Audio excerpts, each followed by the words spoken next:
बाग और हवेली किसके हक में फैसला सुनाएंगे। आजाद कश्मीर इलेक्शन का तीसरा मरहला। पूंछ डिवीजन की 11 में से 4 नशस्तों पर पोलिंग का आगाज। बाग के 3 और हवेली के 1 हलके में 82 उम्मीदवार मद्दे मुकाबिल। 4,60,000 से ज्यादा वोटर्स अपना हक राह दही इस्तेमाल करेंगे। हवेली में वज़ीर-ए-आज़म फैसल मुमताज राठौर और नून लीग के मोहसिन अजीज में कांटे का मुकाबला मुतवक्के। इलेक्शन कमीशन के मुताबिक पलंदरी के 2 और रावलाकोट की 5 नशस्तों पर इलेक्शन का शेड्यूल बाद में जारी किया जाएगा। आजाद कश्मीर कानून साज असम्बली इलेक्शन के पहले 2 मरहलों में नून लीग ने 24 और पीपल्स पार्टी ने 9 सीटें हासिल की।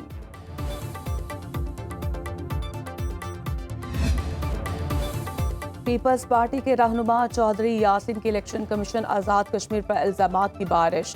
कहते हैं मौजूदा इलेक्शन कमिश्नर के मखसूस मकासद हैं। हल्का LA9 में धांधली नहीं धांधला किया गया। इलेक्शन कमीशन ने अपनी मर्जी से इंतखाबात करवाए। पीपल्स पार्टी ने पहले दिन से मरहला वार इंतखाबात की मुखालिफत की। नून लीग के बयानात जलती पर तेल का काम कर रहे हैं। राना सनाउल्लाह 1 साल पहले कह चुके थे कि कश्मीर में हुकूमत बनाएंगे।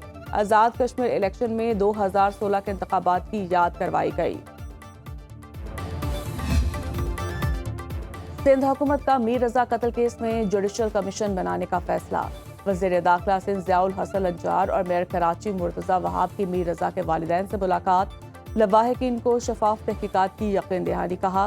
सिंध हाई कोर्ट के जजेस की सरबराही में जुडिशल कमीशन तश्कील दिया जाएगा। पुलिस की तहकीकाती टीम को जुडिशल कमीशन के मातहत कर दिया जाएगा। DIG आमिर फारूकी की सरबराही में नई तहकीकाती टीम भी तश्कील दे दी गई। किसी जिम्मेदार से कोई रियायत नहीं बरती जाएगी। मीर रजा के अहले खरा को तनहा नहीं छोड़ा जाएगा।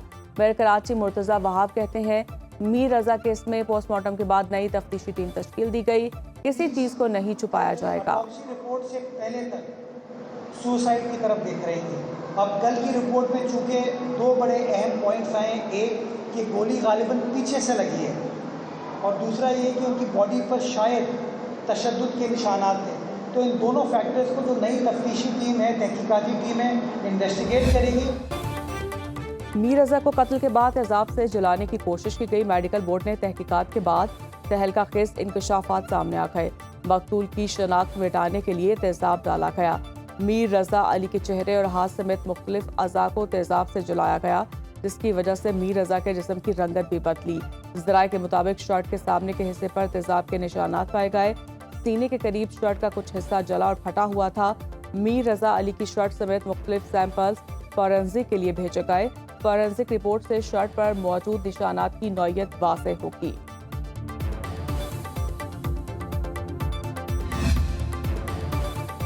मीर रजा कत्ल केस में नई तहकीकाती टीम आज से काम शुरू करेगी। DIG crime branch Amir Farooqui इजलास की सरबराही करेंगे। केस की तफ्तीश इंस्पेक्टर चौधरी गजनफर अली के स्पुर्द। एडिशनल IG आजाद खान ने DSP शारा फैसल और SHO गुलिस्तान जोहर को फौरी मुअत्तल कर दिया। ज़राए के मुताबिक आज बड़े अफसरान के भी तबादले का इम्कान। कराची के थाना फिरोजाबाद में दर्ज मीर रजा के अगवा का मुकदमा कत्ल में तब्दील। दफा 302 शामिल। मक्का मुआहिदा किसी मुल्क के खिलाफ नहीं, खत्ते का कोई भी मुल्क मुआहिदे में शामिल हो सकता है। पाकिस्तान का मौक़िफ़। नायब वज़ीर-ए-आज़म इसहाक़ डार ने एक्स पर मुआहिदे के निकात शेयर कर दिए। लिखा मक्का मुआहिदा दिफाई नौइयत का है। किसी एक मुल्क पर हमले को तीनों पर हमला तस्वुर किया जाएगा। मक्का मुआहिदा पाकिस्तान की खारिजा पॉलिसी के बुनियादी सतूनों से मुकम्मल तौर पर हम आहंग है। मुआहिदा पहले से मौजूद किसी 2 तरफ़ा या कसीरुल जहती मुआहिदे को ख़त्म या तब्दील नहीं करता।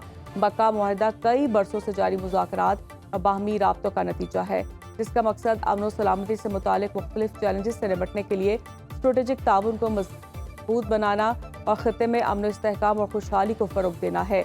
पाकिस्तान खत्ते के तमाम बरादर ममालिक के साथ मिलकर देरपा अमन और इस्तेहकाम के लिए काम जारी रखने का ख्वाहा है। वफाकी वज़रा और कान पार्लियामेंट ने दिफाई मुआहिदे को तारीखी करार दे दिया। कहते हैं 3 ममालिक का मुआहिदा किसी के खिलाफ नहीं, अमन की जमानत है। दिफाई मुआहिदे से खत्ते में अमन के नए दौर का आगाज होगा। मक्का दिफाई मुआहिदा पाकिस्तान समेत पूरी उम्मत मुसलमान के लिए फ़ख्र की बात है। पाकिस्तानियों को दुनिया में वो मुकाम मिला जिसकी वो ख्वाहिश करते थे। دنیا اب پاکستان کو امن کے دائی کے طور پر جانتی ہے۔ مکہ دفاعی معاہدہ وزیر اعظم اور فیلڈ مارشل کی محنت کا ثمر ہے۔ مقدس سرزمین پر تاریخی معاہدہ پاکستان کے لیے اعزاز کی بات ہے۔ برادر اسلامی ملک میں معاہدے سے امن کی نئی راہیں کھلے گی۔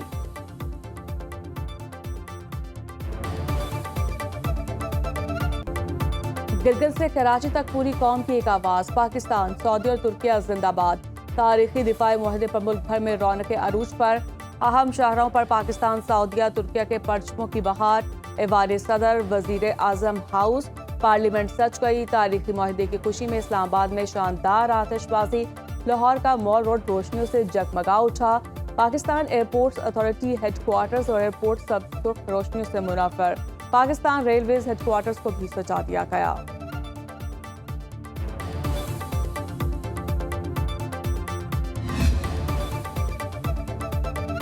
یمن میں حوثیوں کی سعودی عرب اور اتحادیوں کے خلاف کارروائیاں، تازہ حملوں میں 11 افراد جاں بحق اور 32 زخمی ہو گئے۔ یمنی شہر المقا کے طبی ذرائع کے مطابق بمباری سعودی آئل ریفائنری پر ڈرون حملے کے چند گھنٹے بعد کی گئی۔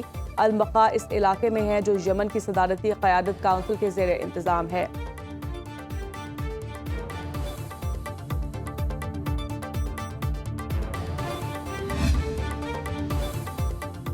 ٹرمپ کا ایران سے مذاکرات محدود رکھنے کا عندیہ، کہتے ہیں ایران شدید معاشی مشکلات کا شکار ہے۔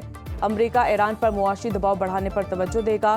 ایران کے پاس فوجی کو تنخواہیں دینے کے لیے بھی رقم نہیں، ہم ایران سے صرف جزوی طور پر مذاکرات کر رہے ہیں۔ ایران کے ساتھ معاملہ شطرنج کی بازی کھیلنے جیسا ہے۔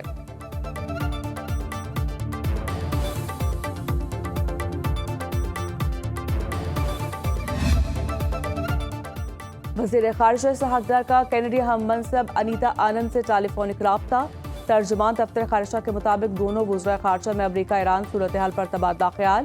اسحاق ڈار نے انیتا آنند کو مکہ مشترکہ دفاعی معاہدے کی تفصیلات سے آگاہ کیا۔ مقبوضہ مشرقی بیت المقدس اور وزارتی اجلاس برائے یروشلم سے متعلق بھی گفتگو۔ اسحاق ڈار نے کینیڈین وزیر خارجہ انیتا آنند کے حالیہ دورہ پاکستان کو سراہا۔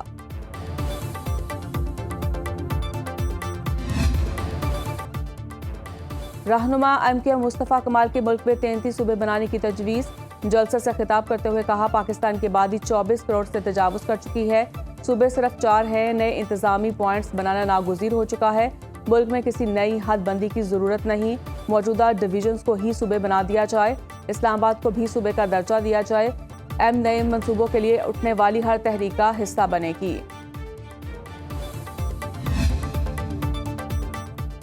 پیٹرول مہنگا ہے لیکن قلت کہیں نہیں آنے دی، ہمسایہ ممالک میں شناختی کارڈ دکھا کر 2 لیٹر پیٹرول دیا جا رہا ہے۔ پاکستان میں ایسی صورتحال نہیں، وزیر پیٹرولیم علی پرویز ملک کی وضاحتیں، کہا محدود وسائل کے باوجود حکومت نے تیل کی قیمتوں کو کنٹرول کرنے کی پوری کوشش کی۔ حکومت نے مشکل فیصلے لے کر ملک کو ترقی کی راہ پر ڈالا، اب معاشی کامیابیاں حاصل کرنی ہے۔ ترکش پیٹرولیم پاکستان کے سمندروں میں آف شور ڈرلنگ کرنے جا رہی ہے۔ ایران جنگ کے دوران پاکستان خطے میں امن کا ضامن بن کر ابھرا۔ پیٹرولیم مصنوعات کی قیمتوں کی یومیہ تبدیلی نامنظور، آل پاکستان گڈز ٹرانسپورٹ اتحاد کی ہڑتال کا دوسرا روز۔ ملک بھر میں مال برداری کا نظام شدید متاثر، وفاقی حکومت اور گڈز ٹرانسپورٹرز کے مذاکرات آج ہوں گے۔ صدر آل پاکستان گڈز ٹرانسپورٹ اتحاد ملک شہزاد کہتے ہیں مطالبات منظور نہ ہونے تک ہڑتال جاری رکھیں گے۔